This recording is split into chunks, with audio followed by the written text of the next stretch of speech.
This is the story of Anna Vermeer, a young maid working at one of Amsterdam's most prestigious five-star hotels, and Richard Collins, a powerful millionaire from New York, who believed he had seen it all, until one surprising moment changed everything.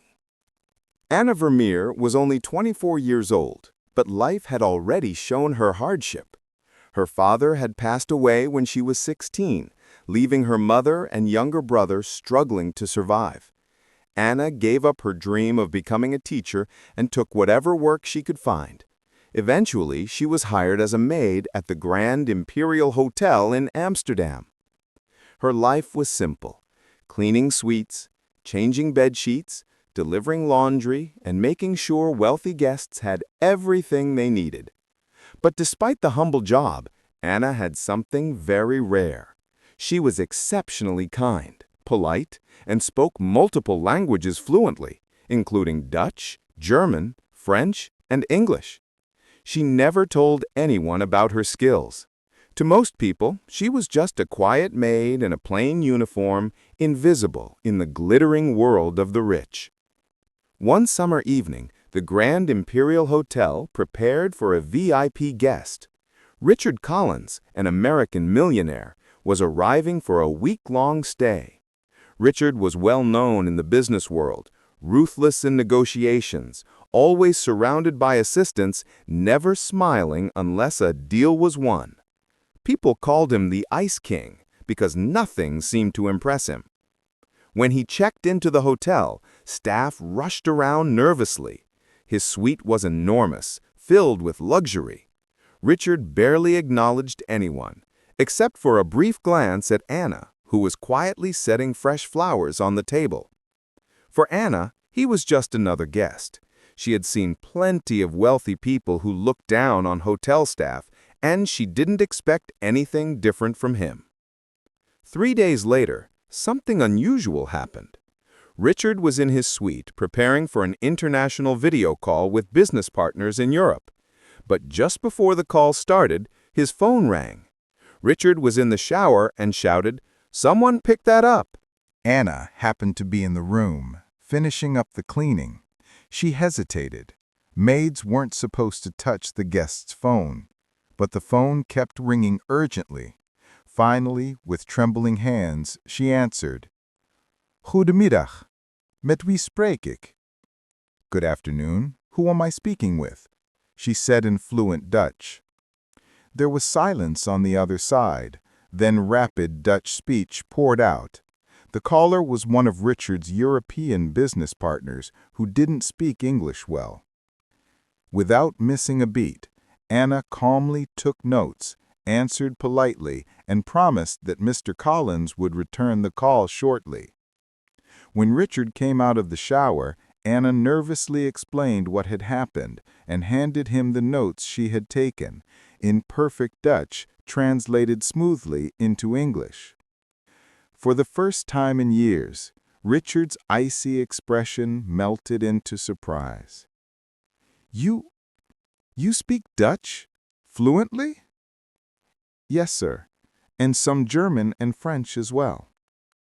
Richard studied her carefully. She wasn't boasting. She wasn't trying to impress him. She had simply done what she thought was right. For the rest of the day, Richard couldn't stop thinking about it. How could a hotel maid, someone who earned so little, speak multiple languages so fluently? The next morning, Richard deliberately called Anna into his suite. "I need your help," he said bluntly. He handed her a document in French and asked her to translate it. Anna read it slowly, then explained the content clearly. Then he gave her a German email. She translated that too, perfectly. Richard leaned back in his chair, astonished.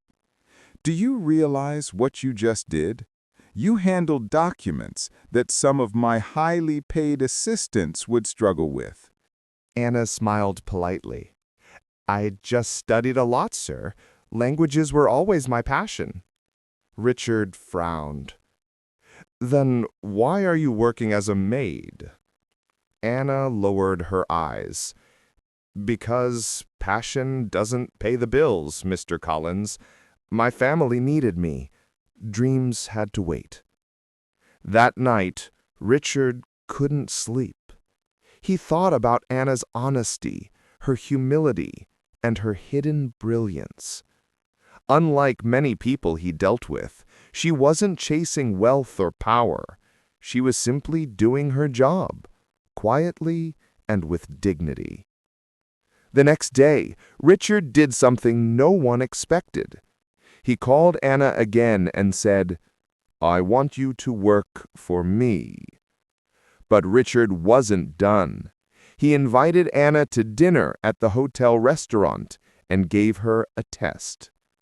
During the meal, he introduced her to 3 of his European business partners, each speaking a different language. Anna translated seamlessly, switching from French to German to Dutch without hesitation.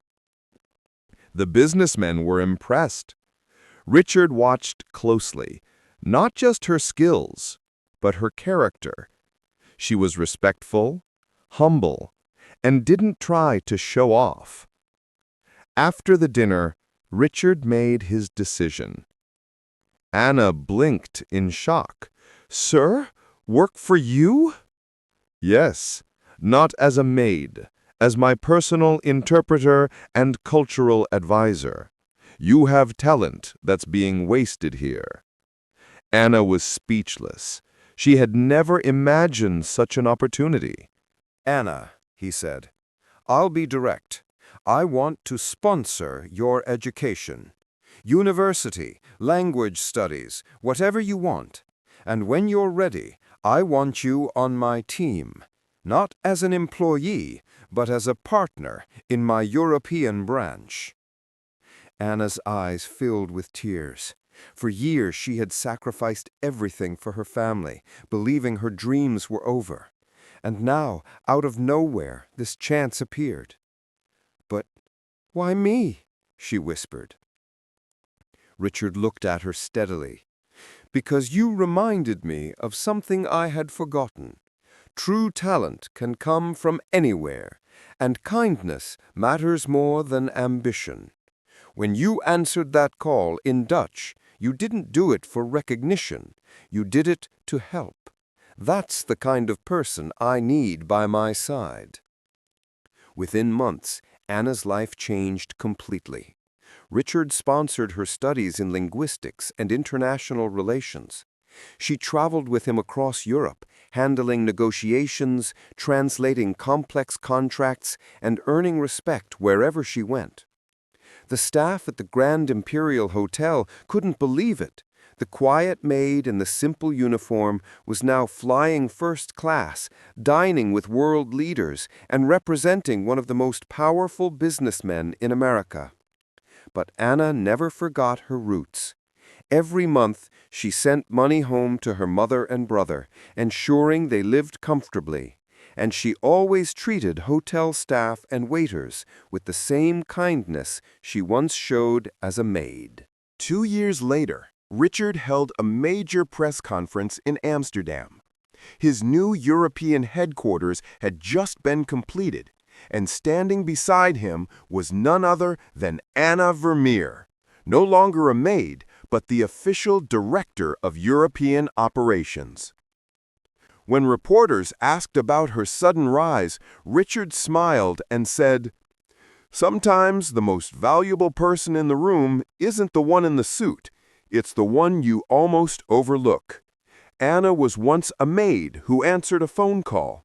That single act of kindness revealed a talent that changed my business forever." The audience erupted in applause. Anna's story spread worldwide as proof that destiny could change in a single moment when kindness, humility, and hidden talent meet opportunity. And as for Anna, she finally achieved her dream, not only of studying languages, but of using them to make a difference in the world. Never underestimate the power of kindness or the value of hidden talent.